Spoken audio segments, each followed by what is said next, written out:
नमस्कार बच्चों। तो आप सब ठीक हैं। तो क्वाड्रेटिक इक्वेशन में एक क्वेश्चन बहुत पूछा जाता है, find the root of the quadratic equation 3x² minus 2√6x+2। अब इसमें बहुत बच्चों की प्रॉब्लम है कि उनको ये रूट वाला जो क्वेश्चन है वो सॉल्व करते नहीं आता है। तो चलो आज इसको हम सॉल्व करते हैं। तो उसने क्या बोला है, रूट्स निकालना है, मतलब रूट्स निकालना है हमको, मतलब अल्फ़ा और बीटा की वैल्यू निकालनी है। तो चलो करते हैं। तो जो हमारा क्वेश्चन है वो ये है, 3x² माइनस 2√6x+2। तो सबसे बेसिक हम क्या करते हैं, सबसे पहले इसको कंपेयर करते हैं, ax² plus bx plus c equal to 0। तो यहाँ x² के आगे a होता है, तो a आपका क्या हो गया बच्चों 3, b आपका क्या हो गया बच्चों, x के आगे जो होता है -2√6 और c क्या हो गया आपका 2। मतलब हमको ऐसे दो नंबर चाहिए जिसको प्लस करने पर -2√6 आ रहा हो और इंटू करने पर 3 इंटू 2 दैट इज 6 आ रहा हो। तो चलो रफ वर्क कर लेते हैं। यहाँ पर रफ वर्क क्या करते हैं, सबसे पहले हम a इंटू सी करते हैं। क्या करते हैं, a इंटू सी। तो जो आपका a है वो 3 है और जो c है वो 2 है, तो इक्वल टू 6। अब जब भी आपने a इंटू सी किया उसके बाद जो नंबर आया उसका हम एलसीएम लेते हैं। तो आया हमारा 6, दैट इज a का आएगा 2 3 ज़ा 6, 3 1 ज़ा 3। अब हमको बीच में ध्यान से देखना है कि बीच में हमको √6 चाहिए। तो क्या हमारे नंबरों में 6 आ रहा है, जो रूट वाला नंबर है वो हमको देखना है। तो रूट के अंदर कौन सा है 6, तो इंटू करने पर 6 आ रहा है, बिल्कुल आ रहा है। इनको 3 इंटू 2, तो इन नंबरों को हमने को जो 6 आ रहा है उसको 2 बार रूट में लिखना है। तो एक बार हमने √6 लिखा, एक बार √6 लिखा, ठीक है, क्योंकि 3 इंटू 2 को इंटू करने पर क्या आ रहा है 6 आ रहा है, ठीक है 6। और हमको ये चाहिए था तो हम उस नंबर के पीछे √6 लगा दिया। अब हमको -2 चाहिए, तो मतलब हमारे पास और भी नंबर आना चाहिए, तो हम लास्ट में यूज़ कर लेंगे 1। क्या यूज़ कर लेंगे 1। तो हम इनसे एक नंबर 1 हो चुके हैं 6, जिसको हमने लिखा √6 इंटू √6, और एक नंबर हो गया 1, तो हम 1 को यहाँ पर भी यूज़ कर सकते हैं, दैट इज़ 1 और 1। यदि हम -1√6 और -1√6 करें तो हमारा आंसर क्या आ रहा है -2√6। तो क्या हमने वो नंबर निकाल लिए, कौन से हैं, -1√6 और -1√6, ठीक है। तो अब हम इसको यहाँ पर रख देंगे इसकी जगह पर, that is 3x² minus √6x की जगह आप क्या रख दोगे, -1√6x -1√6x+2 इक्वल टू 0, ठीक है। अब हमको इन दोनों में से कॉमन निकालना है, तो चलो थोड़ा सा और बेसिक कर लेते हैं। 3x² माइनस √6 को हम 3 के टर्म में लिख सकते हैं, क्या लिख सकते हैं √3 इंटू √2x माइनस, यहाँ पर भी हम क्या लिख देंगे इसको, √3 इंटू √2x+2 इक्वल टू 0, ठीक है। फिर हम 3 को भी √3 इंटू √3 लिख सकते हैं, डेफिनेटली लिख सकते हैं √3 into √3x² minus √3 into √2x minus √3 into √2x+2 को भी हम लिख सकते हैं √2 इंटू √2 इक्वल टू क्या चल रहा है 0।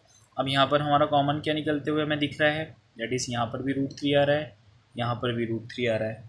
तो हमारा जो नंबर कॉमन आएगा वो आ गया √3x, ब्रैकेट में क्या बचा, एक √3 बच जाएगा, 2x में से x बाहर आ गया, x बच जाएगा, माइनस यहाँ से √3 और x दोनों बाहर आ चुके हैं, तो क्या बचेगा -√2। अब यहाँ पर √3x माइनस √2 आएगा, तो यहाँ पर भी क्या आएगा √3x माइनस √2। अब हम को इन दोनों में से कॉमन निकालना था, तो इन दोनों से पहले साइन कौन सा आ रहा है माइनस, तो हम क्या लगा देंगे माइनस। अब देखो इस x के आगे जो नंबर रहता है और इस x के आगे, मतलब ये वाले जो x के आगे नंबर रहता है उससे डिवाइड कर दो, तो √3 इंटू √2x को हम √3 से डिवाइड कर देंगे, तो √3 से √3 कट हो जाएगा, तो आपका क्या बच जाएगा बाहर √2।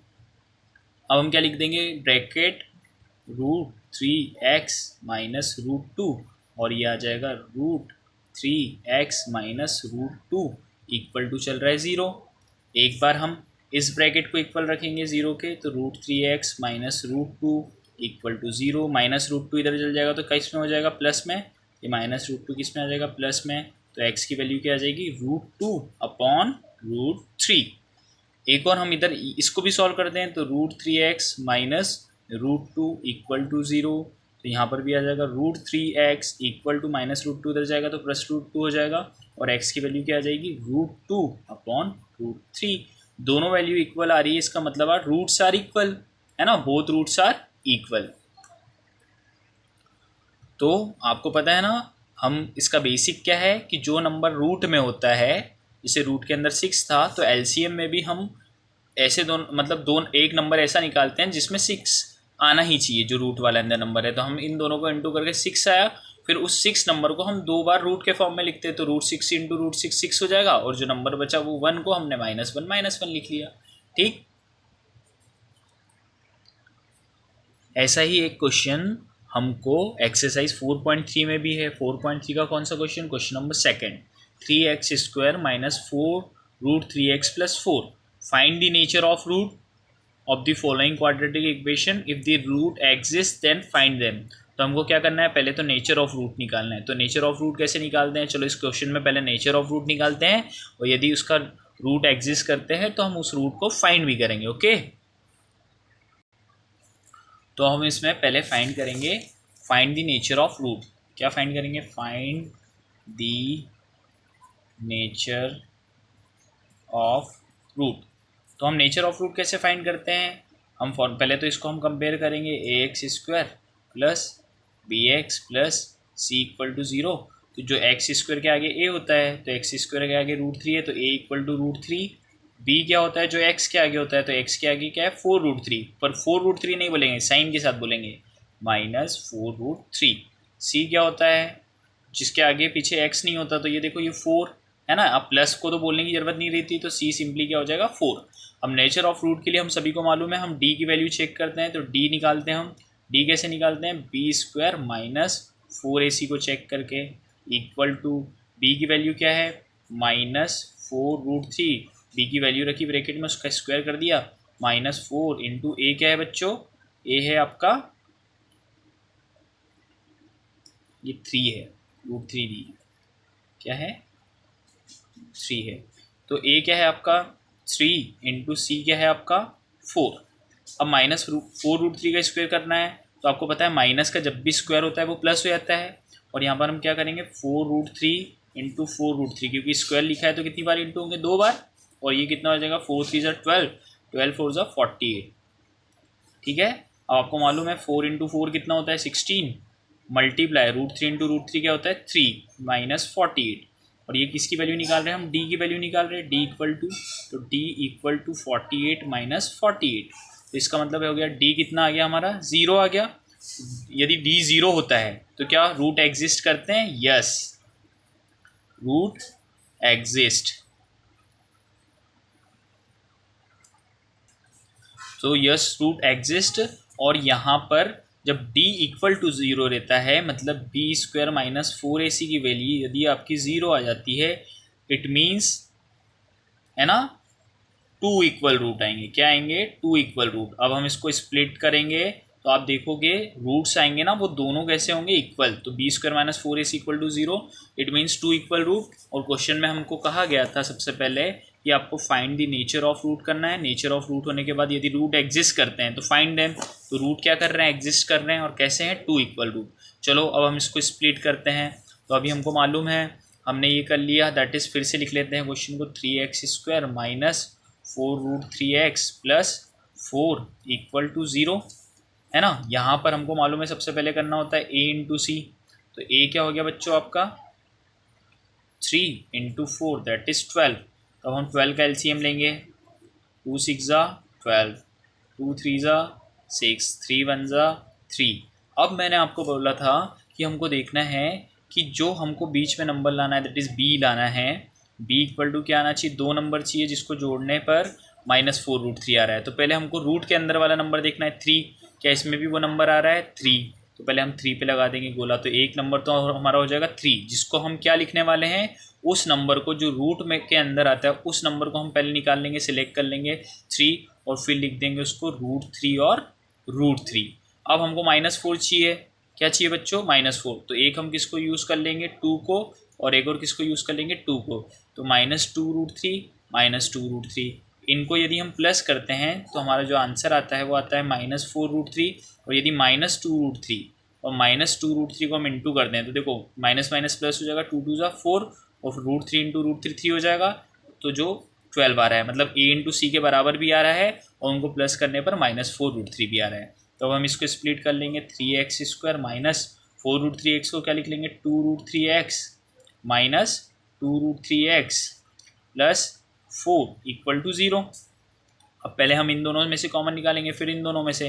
तो इन दोनों में से कॉमन निकालने से पहले हम देखते हैं यहाँ पर 3 आ रहा है और यहाँ पर भी 3 आ रहा है, तो इस 3 को हम √3 के फॉर्म में लिख सकते हैं, बिल्कुल लिख सकते हैं। √3 into √3x² minus 2√3x minus 2√3x plus 4 equal to 0। अब देखो बच्चों, यहाँ पर √3 आ रहा है, यहाँ पर √3 आ रहा है, यहाँ पर x भी कॉमन आ जाएगा, तो क्या आ जाएगा √3x। अब इसके अंदर क्या बचा, √3x माइनस 2, और यहाँ पर √3x माइनस 2 आएगा, मतलब यहाँ पर भी क्या आएगा √3x माइनस 2। अब जब इन दोनों में से हमने कॉमन निकाला तो सबसे पहले इन दोनों के पहले साइन क्या है, माइनस, तो माइनस आ जाएगा। और आपको मालूम है इस x के आगे जो नंबर है और इस x के आगे नंबर है, तो इस वाले नंबर से हम ऊपर वाले को डिवाइड कर देंगे, तो √3 से √3 कट हो जाएगा, तो क्या बचेगा -2। तो ब्रैकेट क्या है, √3x माइनस 2, और ये भी क्या आया √3x माइनस 2। इसको हम किसके इक्वल रख देंगे, 0 के। तो आप देखोगे एक बार ये इस ब्रैकेट को हमने इक्वल रखा 0 के, तो -2 उधर चल जाएगा, तो 2 हो जाएगा। तो √3x इक्वल टू 2, तो x की वैल्यू क्या हो जाएगी बच्चों, 2/√3।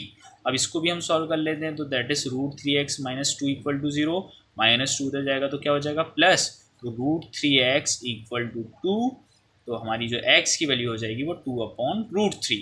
ठीक है, तो देखो हमने लिखा था yes root exist 2 equal root, और देखो हमारे जो रूट्स आ रहे हैं वो भी क्या आ रहे हैं, इक्वल आ रहे हैं। तो इस क्वेश्चन में क्या ध्यान देने वाली बात है कि पहले तो यदि आपसे नेचर ऑफ रूट पूछा गया है तो आप क्या लगाओगे, b² माइनस 4ac, है ना। अब यदि सोचो, यदि b² माइनस 4ac की वैल्यू कोई नंबर आ जाता है जो कि प्लस में है, मान लो आपने b² माइनस 4ac सॉल्व किया और कोई नंबर आ गया 25, इसका मतलब है 25 है, मतलब b² माइनस 4ac की वैल्यू किससे बड़ी है, 0 से। उस कंडीशन में भी रूट एग्जिस्ट करेंगे और क्या आ जाएंगे, 2 डिस्टिंक्ट रूट। डिस्टिंक्ट मतलब 2 अलग अलग रूट आएंगे। इस बार हमारे क्या आए थे, सेम। यदि b² माइनस 4ac की वैल्यू नेगेटिव आ जाती है, मान लो -25 आ गई, तो इस केस में आप लिखोगे कि जो b² माइनस 4ac है वो 0 से छोटा है, मतलब जो ओपन है, मतलब 0 बड़ा है और इसकी वैल्यू छोटी है, तो इस केस में आएगा no real root exist. Okay, thank you.